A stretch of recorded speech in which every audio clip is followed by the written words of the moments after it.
Hello and welcome to Techie Dialogue. In today's tutorial, I'll be showing you how to activate VLC Media Player step by step. Whether you're setting it up for the first time or unlocking its full potential, this guide has got you covered.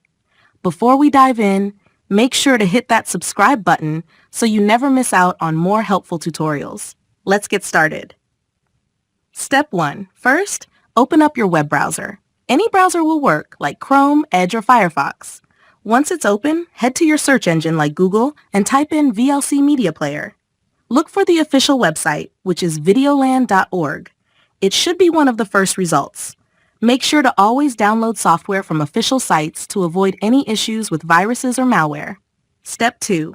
Once you're on the Videoland website, you'll see a big button labeled Download VLC.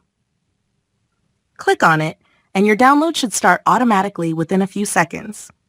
If you're prompted to choose where to save the file, select a location like your Downloads folder and click Save. Otherwise, it'll automatically save to the default folder.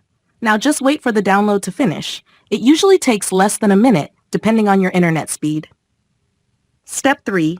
When the download is complete, open your File Explorer, navigate to the Downloads folder, and look for the file named something like vlc-setup.exe.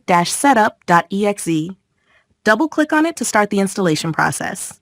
At this point, Windows might show you a security pop-up asking for permission to run the file. Click Yes to proceed. Step 4. The VLC installer will open, and you'll see a setup wizard. Click Next to move through the steps.